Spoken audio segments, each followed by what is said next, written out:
welcome back to another episode of Ghosted with Criss and Paige. I'm your co-host, Paige. And I'm Criss. And today, everyone, we have a very special guest with us. We have Richard-Lael Lillard, the gentleman psychic. Welcome. Hello, everybody. Hello, everyone listening.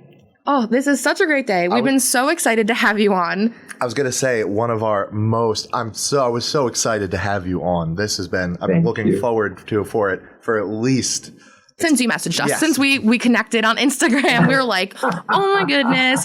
Like, we've only been doing this a few months, and we've been super excited because we are very interested, obviously, in the other worlds, like the spirit world, and the fact that you're a clairvoyant and you're into all this stuff is just really awesome to have someone who's in that world to come on and share your personal stories. Immersed in it. Yes. It's for me, I love the paranormal. When people ask, well, what's it like living there? Isn't it kind of strange? Doesn't it ever get scary? And I go, no. I see people walking in and out of my house that other people couldn't normally see. And I go, oh, I live in a 140-year-old house. So, yeah, okay.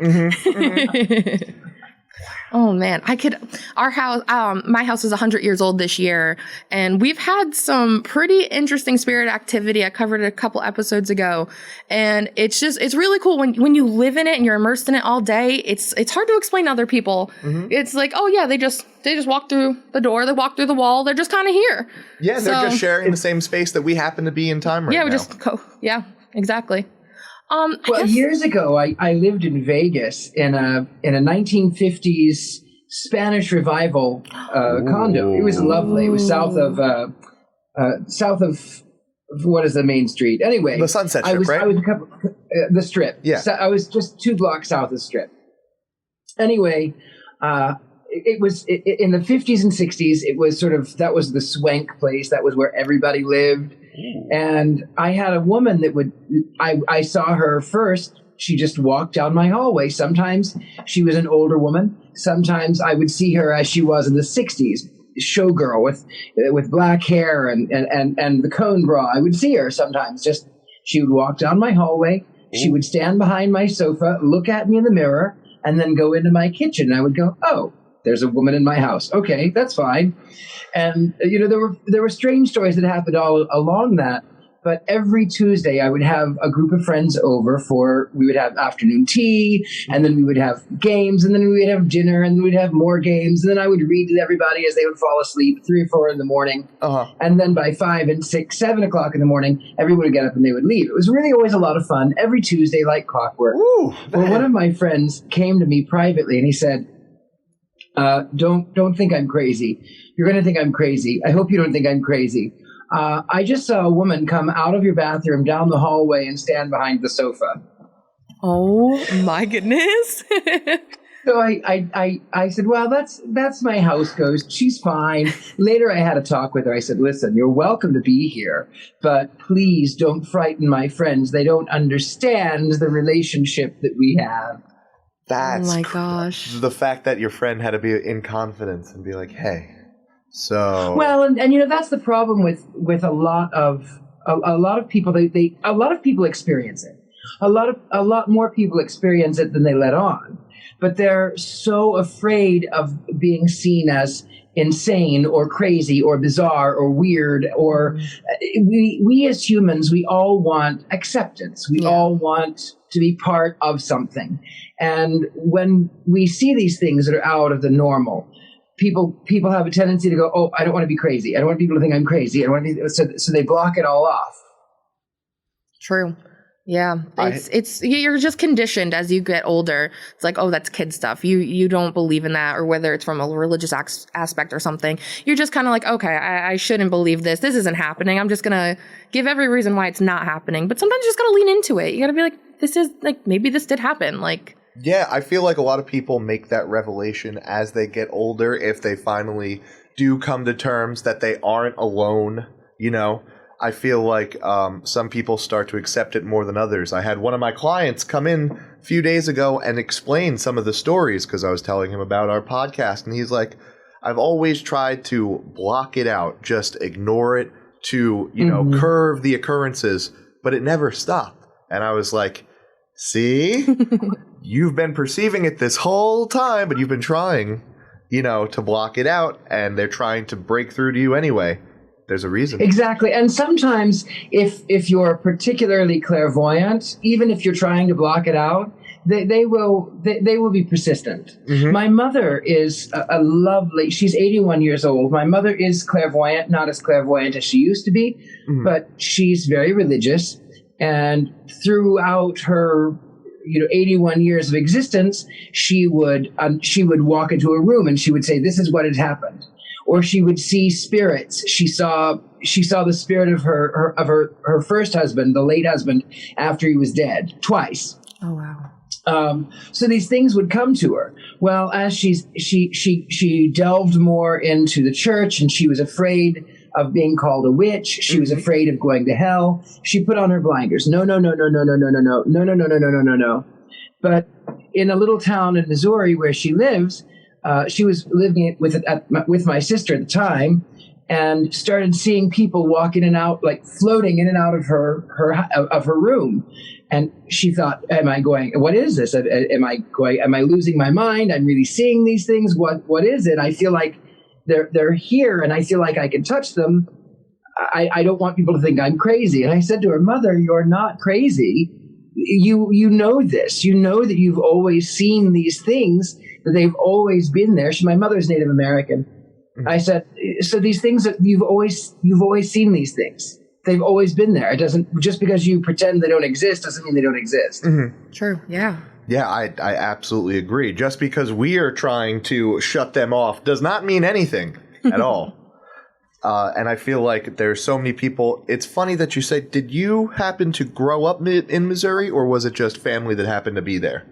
I did grow up in Missouri. I did. I usually, people ask me when I've lived all over the world, and they would say to me, because I don't really sound American, I don't really sound British, I'm somewhere nobody really knows. And so when I was in England, they would say to me, they called me Freddie. I was a Freddie Mercury impersonator. They'd say, "Freddie, where are you from?" And I would say, "I'm American." They'd say, "Oh, you're taking a piss. Where are you really from?" So I learned to say, "I'm from my mother. Where are you from?" "Oh, I'm from there." "Oh, you're from my mother? Then you're my sister." No, I'm from my mother. But where were you born?" In a hospital." "Yes, but what country?" "I wasn't born in the country." "Yes, but what region?" "The southern region. That was where my mother had sex with me." I love that.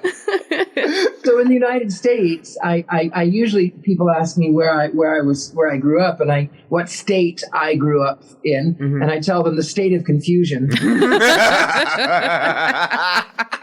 I love that. Oh my, that's a good way.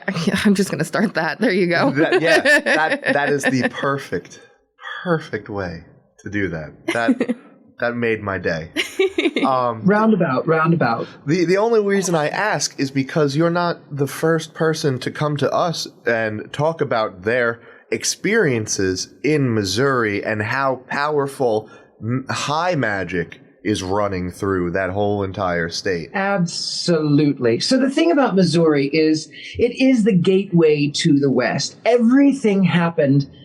Major things happened in Missouri. We're talking when from the dawning of the continent, where the native people would live in the hills and the mountains and the streams and the rivers, and then the Europeans came and pushed them westward, and then with the westward expansion, it was St. Louis was the gateway to the West, and then you've got all of the oil barons, people that started there. Mark Twain. You've got big names. I'm not a Mormon, but the Mormons. Smith? Or Joseph Smith. Joseph Smith coming from Missouri. So there's a lot there. And then you've got, on top of that, you've got mines. There was a lot of mining, coal mining there, a lot of mining. So the ground itself has already, the ground is haunted. And then when everyone left in the 20th century, people moved, they expanded outwards. When they left, then all that was left in those areas was low income, no jobs. And people turned to drugs, they turned to moonshine, they turned to drinking, they turned to drugs, they turned to these things. And it it poisoned even further. So my sister lives in a little town called Neosho, and that place is one of the most haunted places that I have encountered. Wow. Spirits walk through all of it. Was a boom town. Oh. It had a population back in the 1890s. It had a population of like, if memory serves, something like 15,000 people, which is a lot. That's so many people. It must have been it was a mining town, right? It was a mining town. Yep. So there's been several ghost shows that have gone through there, and they go, wow, there's really some really strange energy here. Mm-hmm. But also you lay on top of it is that there's a lot of evangelical Christianity, which on the surface it seems, whether it's Assemblies of God, Pentecostal, or Southern Baptist, they still have a lot of similarities. Mm-hmm. And on the surface, they seem like, well, this is Christianity, and this is right, and this is wrong, and this is how we believe, and that's how they do. But then, when you dig way down into it, they actually do have magical rituals that they do. And growing up in the Pentecostal movement, it helped me in a long way, because other more mainstream churches outside of Missouri, mm-hmm. as you would grow up, they would say, no, ghosts aren't real. No, those are demons. We don't talk about that. We don't do that. But inside the confines of the Midwest, they do say, oh, yeah, witches are real. Demons are real. Spirits are real. Ghosts are real. And then you combine that with, oh, you're not crazy. These things actually happen. And then it helps you when you grow up to go, oh, right. I understand. It's not so far out to allow my third eye to be open. Yes, to finally experience the different planes of existence that coexist inside what we perceive as reality in this very moment. I absolutely agree. Opening that third eye is a huge movement towards being more accepting of the world truly around you. Sure. Well, and the thing is, I work with I'm a Satanist. Mm-hmm. I am somewhere in between Crowley and LaVey. I don't really have an accurate definition. However, the seven tenets are some of the some of the most like grounded in reality things I've ever heard, compared to almost every other theology's type of follow this way and this will be, mm-hmm. You're guided to whatever, nirvana, heaven, salvation. And every time I'm like, they've got a really good book. I think we should all take time to maybe just read, even peruse slightly. It's a good book. Yeah. It is really a good book. It's very book. Humanistic. Yeah. It's a very good book. And that's what it's about, taking responsibility for yourself, mm-hmm. and not saying, oh, well, this was the circumstance and you did this. It's if you wrong someone, you say, listen, I'm sorry I wronged you. I was wrong. As opposed to wronging someone and then going and asking an invisible man in the sky, I'm sorry. I need forgiveness.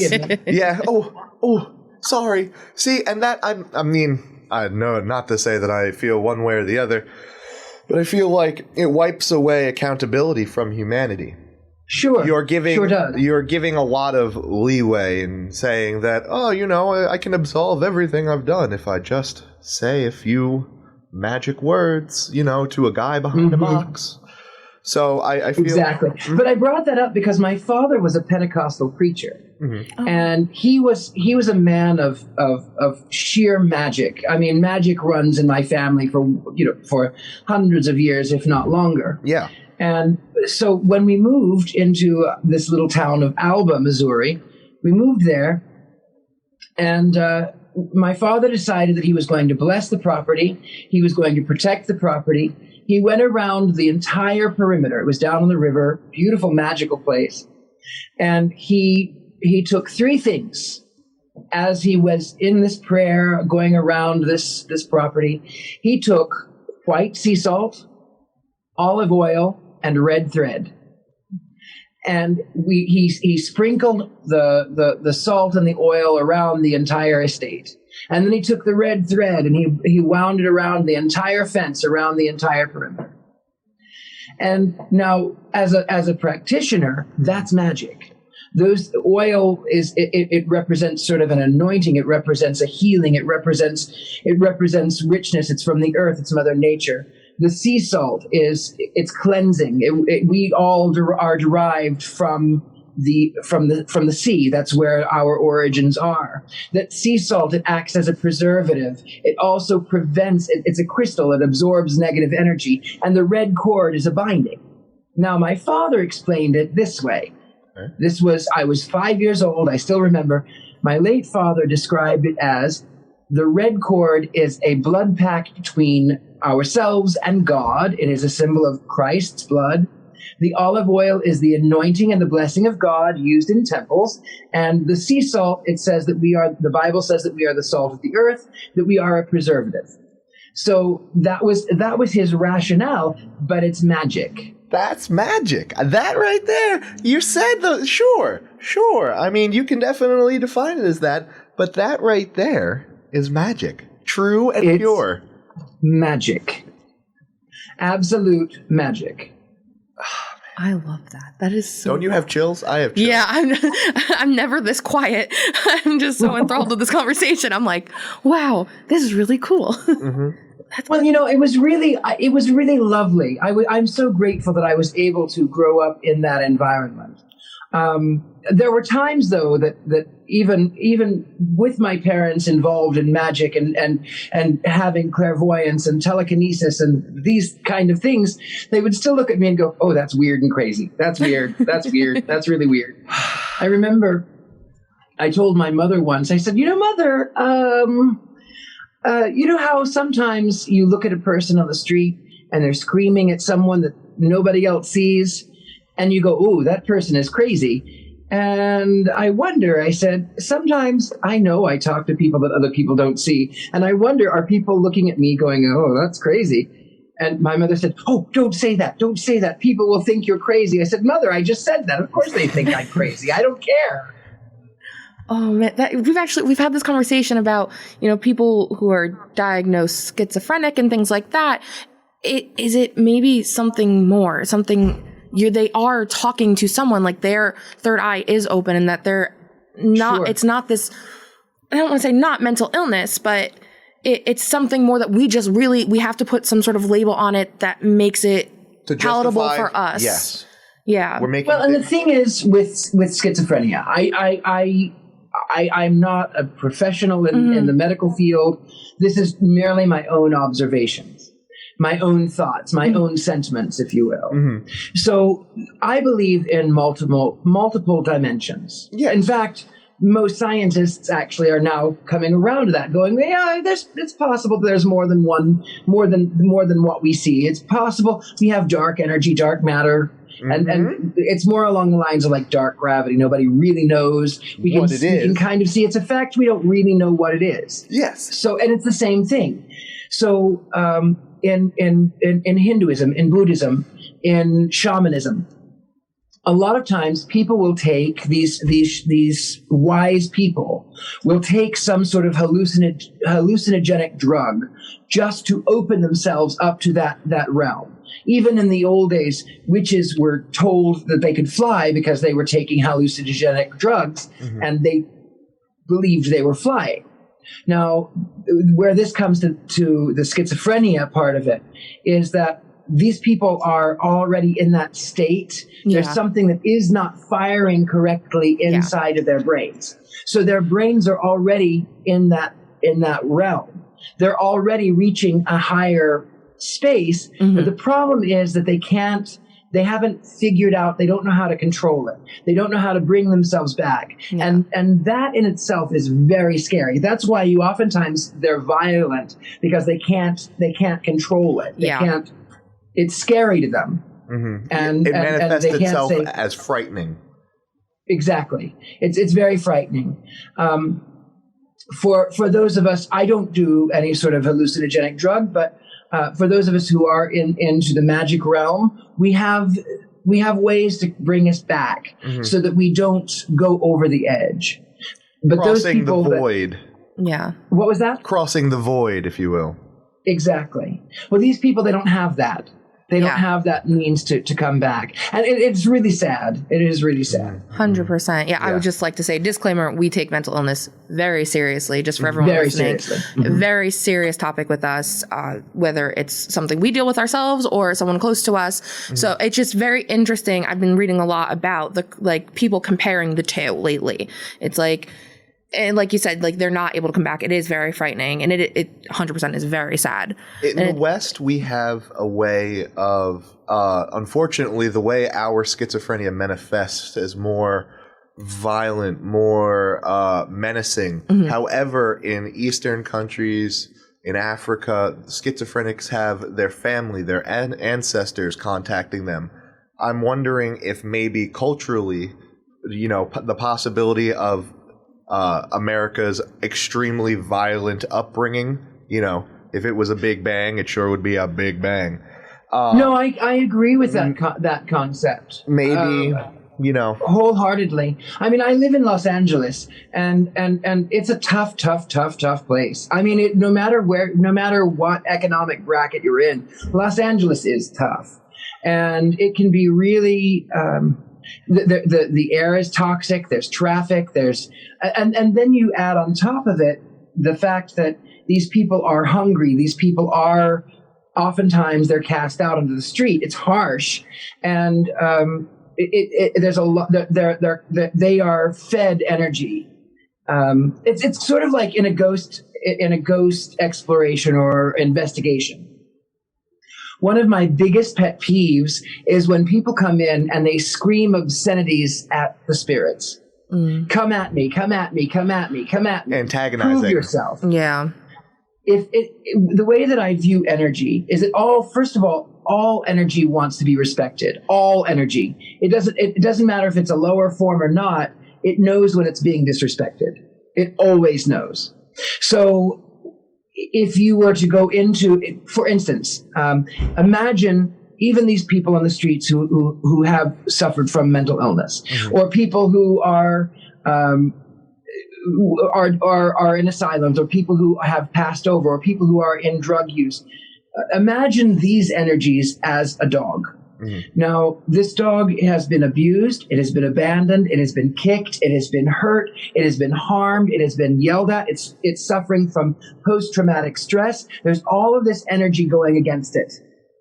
And that dog, if you reach for it, is going to bite you. Yeah. Because it's trying to protect itself. It doesn't have any other frame of reference, but I have been attacked, and I don't like to be hurt anymore. I can't be hurt. So the way that you sort of counteract that is that you stand your ground, you are firm, you lower your voice, you make yourself less threatening, and you bring it an offering.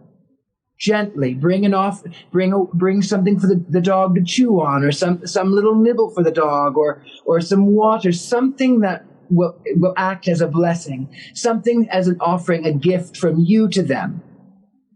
Eventually, that beaten dog will allow you to get closer. Eventually, that beaten dog will not want to attack you. It won't see you as a threat. So then you can soothe it, then you can calm it, then you can rehabilitate it.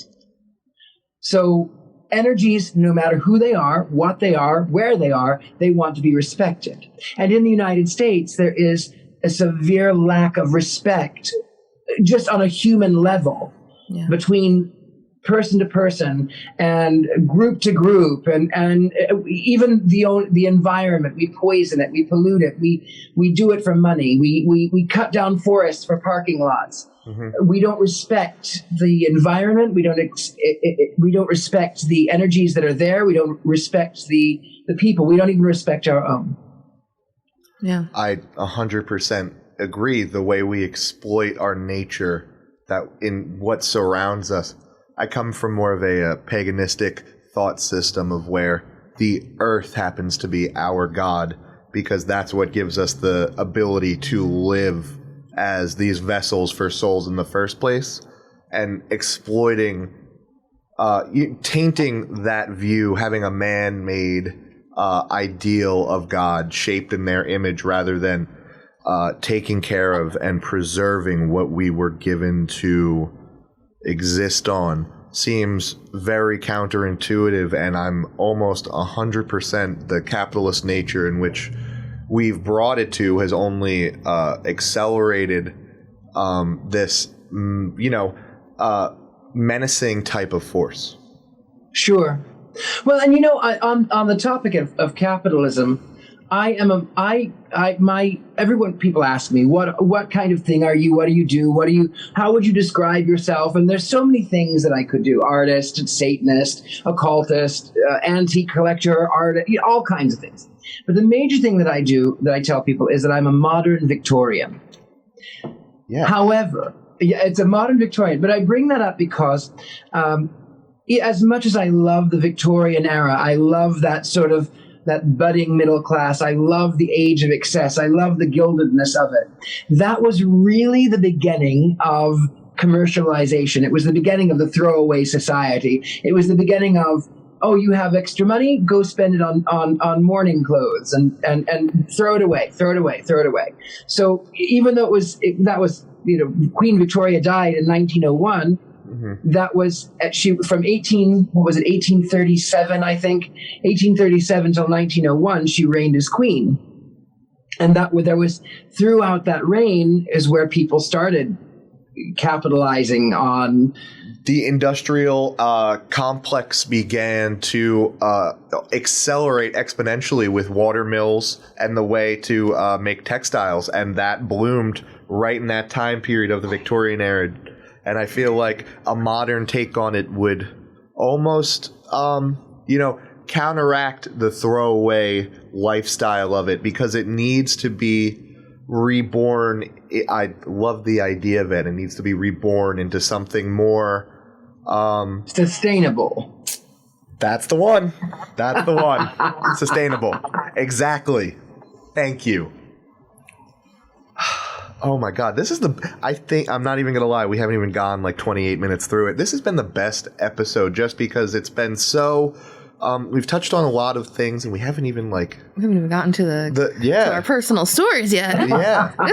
This is how you know that we're vibing. This is great. Usually we start out by asking, what was your first experience with clairvoyance and the paranormal seeing beyond? Yeah. Well, that's an interesting story for me because I always knew things and I just thought everybody did.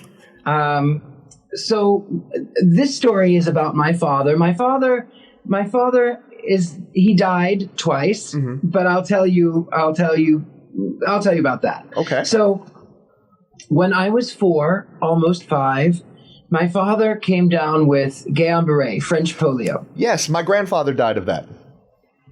So he slipped away. He was in hospital for months, and then he slipped away into a coma, and he died. And they did everything they could do. They could not revive him. The doctor said, cover him up with a sheet, note the time of death, contact the family, let them know we've done everything we could do.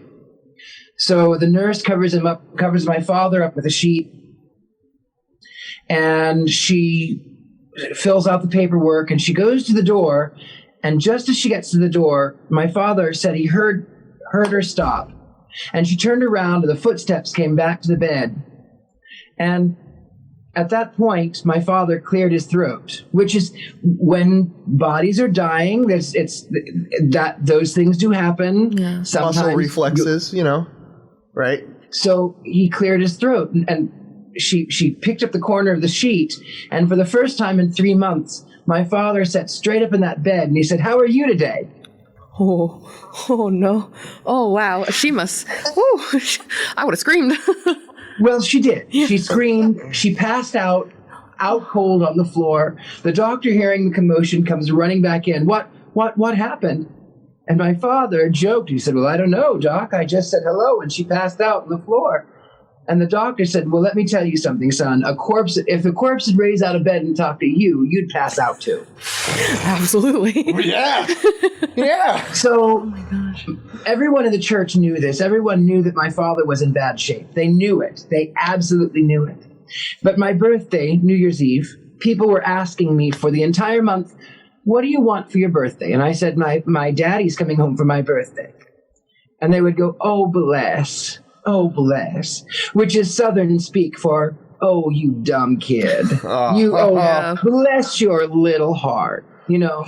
So, I went, no, my father is coming home for my birthday. So after the incident with that, not being in a coma, not being able to walk, not being able to speak, being dead to the world, my father came home the day and the night before my birthday in a wheelchair. And then the way that he would tell the story is that every week he went to church, and he was that much more. He was that much more accustomed to. In fact, by the fourth Sunday, he walked in under his own power. Wow. 1 month after this incident, so the end of January. But I said, when my father came home for my birthday, people asked me this. Well, I was coloring, and they said, well, aren't you excited? Your father came home. And I said, I knew he was going to. It's like, I told you guys already. And so then I said, and I remember thinking, I will have my father for 20 more years, maybe a little more, but 20 more years. And that was a constant thought from the time I was 5 until I was 25. And at the age of 25, my father, I was 25, the day and the night after my birthday, my father died the last time. Wow. I was like, whoa, what a great, not great, but like what a powerful intro into like the start of you knowing, how do I explain this? You being extra perceptive. Yeah. Yes. Well, and sometimes, as a kid, I would know things. I would just know things. I would know where things were. I would know where things were hidden or what pockets they were. I just knew things. And about the age of 12 or 13, I think I was maybe 11. Anyway, I was just a young thing. My parents took in foster children. And I'm not going to tell you their names to protect, but the oldest one, he was, I understand now as an adult, he came from a broken home, and he had shuffled from foster care to foster care. And then there I was. I had a great family who loved me, and there were no strings, and it seemed so easy for me. And for him, it was a reflection against him. He felt like, well, it's not fair. Yeah. So I understand now that sort of the mental process. But in those days, I was really angry. I was so upset. He was teasing me. And I said to him, now this is kind of a story. It's kind of a cringy because it's not so happy. But I looked at him and I said, you're going to regret that. Because one day I will live in Los Angeles, California, and I will be in film and television, and you are going to die in a car accident. No, your head's going to be cut off, but it's not going to happen until you're 25. Well, years had passed. Years and years and years had passed. I hadn't had anything to do with them. And I learned years later that this person was coming home on his motorcycle in the rain, and someone ran a stoplight, and the motorcycle went into the air and severed his head. And I felt so badly. I felt like I had cursed him. I felt like that I had done this horrible thing because it was exactly how I described it. Yeah. And my mother, even though she doesn't always understand, and she understands more than she lets on, but my mother says, no, you didn't cause it. You saw it. There's a difference. You saw it. Yes. I think that, wow. Yeah, that's an intense and something for you to come to terms with, that you truly had nothing to do with it. You truly just had that foresight. Wow. Yeah, at that time. And it just happened to be when you were expressing anger. that it was just manifesting itself in that way. Wow, it's very powerful just to think like at that time, you know, you would be able to hone in on that type of ability, because I feel like young. Yes, something so young, it's a lot to comprehend at the time. Did it ever leave you feeling, because obviously you understood it yourself, but has it obviously left, like at a point in time, left you more confused or looking for more answers? More confused? No, not really. No, I mean, I don't know how to go into that one, because looking for more answers. I mean, it was funny, because when I came out as gay, and I left Missouri and I went to Vegas, I was so crushed and hurt that I became an absolute atheist. I don't believe in anything. I don't believe. And then it was this sort of persistent knock, knock, knock. Hello. Hi.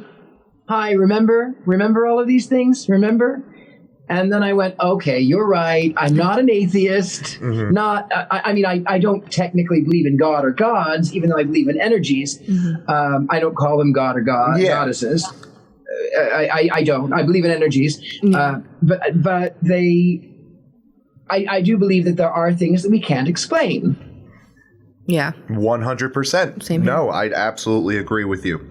That is indeed that, because that's the thing, having, you know, just any type of extraordinary perception, or being able to see more clearly than your fellow man is weird, and it is hard to talk about until you find you have to be very comfortable in it, and it just, right? I got to be really comfortable with it, though, in Vegas. I see, is that a blackjack table right there in front of me? Yes, it is. It is. So when I lived in Vegas, I was a singing blackjack dealer. I played Freddie Mercury at the Imperial Palace. No, that's shit. So cool. What? Yeah, it was really fun. So I got to the point with the cards, because they had an automatic shuffler. Mm-hmm. Mm-hmm. And now I'm out of practice with that, because I don't deal with those kind of cards every day. I deal with my oracle cards, my tarot cards, but I don't deal with playing cards anymore. Yeah. But I got to the point where, and it was so fun, because they would come out and I would touch the back of the card and I would see a picture in my head. And I would lay them all out upside down, and then they'd go, hey, and I would go, that's all right, darling, I like it face down, because I was Freddie Mercury. Yes. Right? And then I would go through and I would tell them, I would say, okay, yours is, you've got 17, you've got 12, you've got 10, you've got 9. And they would go, what? And I would flip the cards over, and I would be absolutely accurate every single time. And they go, how did you do that? And I would, well, I don't know, I just feel it. I just touch it. The power of the house. What was that? The power of the house. You know, at the time? And I remember one particular setting. There were 3 players. The first guy had a tip out for me, and it was the double or nothing thing. It was like, so I would have gotten or triple, or I don't remember. It was like, it's one of those one where you put the you put the chip on, and if it hits, right. So he would have won really well. I would have won. He had 17. I had a 3 showing. He had 17. The next guy had 13. The next one had 10. That's what it was. And I said to the first one, I said, you know, you 17, you have to stay. He says, yeah, you're right. And I said, thank you for the tip. I really appreciate it. I went to the next guy. He had 13. He says, hit me. I said, you don't want that, because you're going to lose anyway. Because under here, this is a Queen of Hearts. This card right here under my left hand is a Queen of Hearts. And if you take this 10, you are going to bust anyway. You're going to have 23. If you take this 10, you're going to take the 20 away from this guy over here. And if you take that 20, he's going to have 18 and I'll have 21. He said, effing hit me. I went, fine. Oh. Queen of Hearts. 23. You lost. Oh, you have, what did I just say, 18. And now I have 21. I said, are you happy now? Are you happy? Because I'm not. The hubris. The hubris. Oh my gosh. I always I don't know how I did it. I would just touch the back of a card and I would feel it through the card. Now, I'm out of practice with those, but I would feel it through the deck. That's so cool. That's really cool. I'd be the person to just come and watch you all day. I'd be like, how is this happening? I just need to watch. I just need to watch. Wow. Like, wow.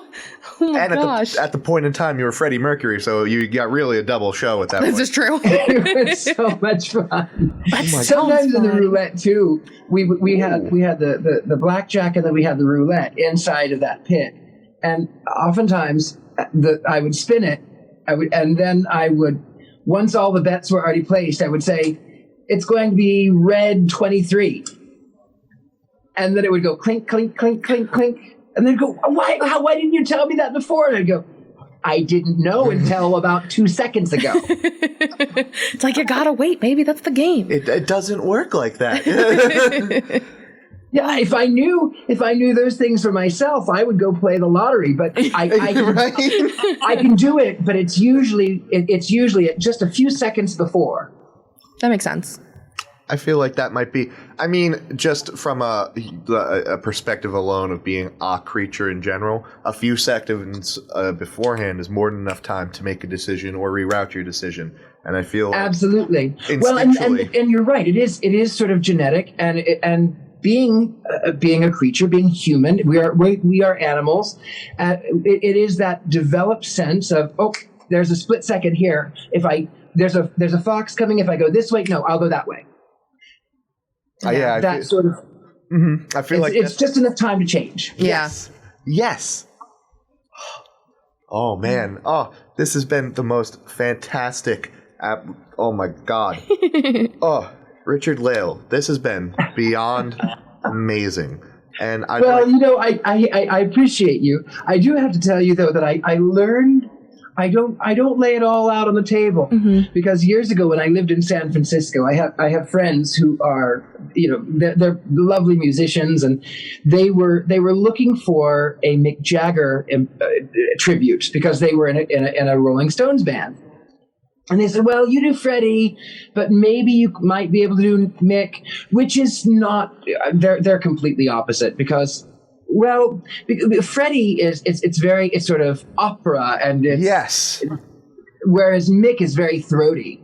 Please allow me to introduce myself. It's all here. Yeah. So it's a little bit more difficult coming from that musical theater to Mick Jagger. It's because his is definitely rock. That field from operatic to rock is oh man, so ingrained for Freddie Mercury, and then when you go to Mick Jagger, it's just straight rock and roll.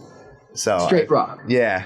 So and Freddie could do rock, but it was not a common occurrence. It was even if he was doing Fat Bottom Girls or We Will Rock You, it was still very much it was not growly and gravelly. No, not at all. It was always pronounced and melodic. He always carried it like that. So we were coming back over the Bay Bridge back to San Francisco, and I started talking about the universe and quantum physics and the microverse and the macroverse and extra dimensions. And my friend was one of the I can't remember which instrument he played, but he was one of the band members. He turned really, really pale, and he held onto that steering wheel really tight until his knuckles turned white. And he said, I'm a musician. And music is real, and my guitar is real, and my house is real, and my life is real, and this is real, and I can't think about those things because this is real. So I learned in that instance that I have to sort of give small glimpses and little doses as to the things that are going on inside of my brain. You have to cater the reveal to make it a little bit more palatable for regular people. Well, and that is true too. It's also true because not everyone can handle the truth. Yeah. When I was in Greece, I lived in London, Greece, Denmark, Sweden, San Francisco, Vegas, LA. Anyway, truly a world traveler. Yeah. So when I was in Greece, so I had gone out. I had a couple glasses of wine. I was feeling really warm and fuzzy.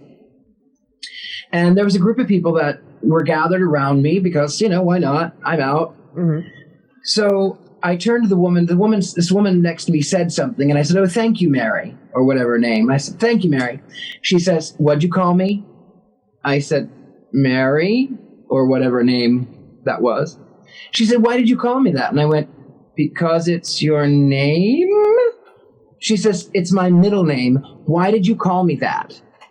I went, "I heard you say it, right? You said you introduced yourself as that, right?" Right. "No, that's my middle name. I never use it. I would never have introduced myself as that. Why did you call me that?" And I went, "Well, I heard it. I thought that was your name. I'm sorry." So she asks me, she says, "What else do you know about me?" And I was feeling a little tipsy, and I said, "Oh, well, that's easy." I said, "You work in a cafe. You recently went through a bad breakup. You have had it up to here with all of the tourists, and sometimes you want to put your head in the French fryer." The last one.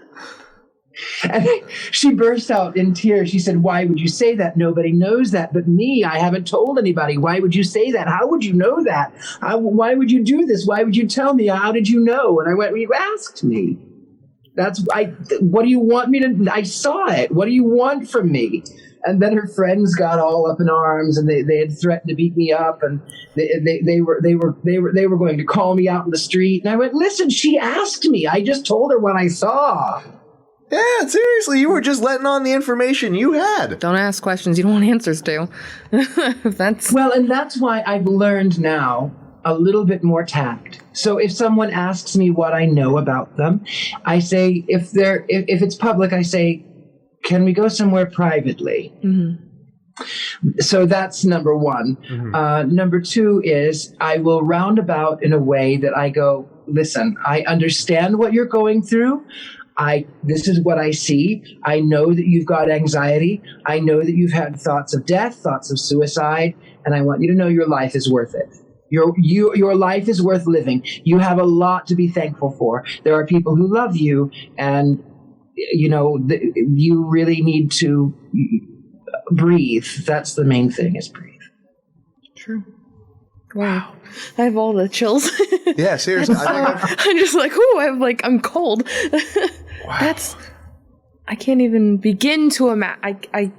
Wow. I don't have the English language does not provide enough syllables or sounds for me to truly enunciate what I'm feeling right now. So I believe the term is speechless. Thank you, Criss. Thank you. You're welcome. Wow. What my a mind gift. is blown. Yeah, that honestly is a gift. Has it ever played out as a curse to you before? Obviously, you said it has maybe gotten you into a few sticky situations. As a curse, no. Well, yes and no, I guess. Part of the problem is, one of my role models is the sleeping prophet, Edgar Casey. Are you familiar? I am not. I am not either. So Edgar Casey was an illiterate man. I can't remember where he grew up, but he was, I think, Midwestern too. Illiterate, he couldn't read. But he was incredibly gifted, incredibly talented. And he could lie down on a book and then quote the book verbatim with punctuation and page numbers. Whoa. He would go to sleep and then he would tell you, this is what the book says. He also he had the ability to see what was affecting people, what was affecting their lives. And he was very good at what he did. And he had the thought that he was going to open up a hospital of sorts, a place of healing to help people who were struggling, people who had pains, people who had illnesses, people who wanted to learn, all of these things that affected the human soul. But he was warned. Edgar Casey was warned by his spirit guides. You can only do a certain amount every week, every year, you can only do this amount of people. Because if you do more, it'll take away your energy and you will die. The problem was that all of these people began to throng Edgar Casey. And they would say to him, please, can't you do one more? Please, I'm in pain. Please, can't you help me? Please, won't you do something? And he would go, okay, one more time. Okay, one more time. Okay, one more time. Okay, one more time. And he died really young. He was in his 30s, his mid-30s, if memory serves. And he never got his hospital because he was giving and giving and giving and giving and giving. And it takes away a lot of your energy. It takes away a lot of your life force. And for me, I have a lot of people in my life. There are people that I love dearly, people that I consider friends, and I don't mind doing it. There are people who say, can you please, I'm going through this situation. Can you please? And I say, yes, of course I can. Of course I will. Of course I love to. And I do it. And it takes a lot of energy. And then on top of that, then I have the people who are, yesterday I got an email from this person on my Gentleman Psychic Facebook page. Mm-hmm. And he said to me, I want a reading. No BS, no cold readings, knock, knock, knock, hello, are you there? Hello, I want my reading. So rude. Right? Has anyone ever reacted positively to something antagonistic like that? Ever? Well, I had my assistant write him, and she said that Richard-Lael would love to give you a reading. His price is $200 for the hour. Okay. I didn't quote him anything less because I don't want to deal with him for less than an hour. Yeah. If that's the case. So he says, no, he's a fake and he's a fraud and it's supposed to be free. I'm a medium too. And I was testing him. There's a brotherhood. Excuse me? Right. So, people go to a doctor. Oh, it's supposed to be free. Oh, people go to a hairdresser. It's supposed to be free. People go to the supermarket. Oh, it's supposed to be free. No, these are skills, and it takes a lot of energy. It takes a lot of my energy. And I wish I lived in a world where I could just give my gift freely. I wish I could more than anything in the world. The problem is that there are so many, and they would all take, and it would wear me out, and I would die. Yeah. Your time and your energy is worth something. It's more personal than anything else, right? Yeah, I talk about this in therapy a lot. It's like you have to make time for yourself. You have to preserve your energy. You can't just give every piece away of yourself. You just can't. There's no one in the world who could do that. But especially with someone with so much energy and so much foresight into other things, you really can't. So someone who claims to be a medium also coming at you like that's just so disrespectful in general. Yeah. It was very rude. Now, most people are very polite. And if you look on my review page, Facebook, on my Yelp, if you look at my reviews, I have not seen one that is negative. We were looking at that today. I'm not going to lie. I believe you're correct, actually. I told Criss this morning, I was like, wow, like Richard-Lael stuff is like, he is who he is. Like, you won't see this is great. Like, it's validation. It's super great to see all the positive. I am honored that these people have gone over to these pages. Most of the time, I don't even tell them to. They just go over there. I'm really, really honored. But it is a testament to the fact that I will be absolutely honest with you. There are things sometimes that people hear that they don't want to hear. Yeah. And I tell them, this is the way that I see it. Now, the future isn't written yet. You can write your own, even the act of knowing changes things. Yeah. It's like I tell people, so where space and time don't really exist, it's kind of a Doctor Who thing. Yeah. It's wibbly wobbly, rhymey-timey, Wimey-timey. that thing. So where the past, the present, the future do exist, they don't actually exist in the same dimension. Mm-hmm. So the universe will split off, and whenever you are you have these decisions, the universe wants to know which is the best way. So the act of knowing, it's sort of like the double slit experiment. Are you familiar? Yes, with the beam of light when it becomes particles or when it becomes waves, depending on the Exactly. situation. It's all a matter of it being observed.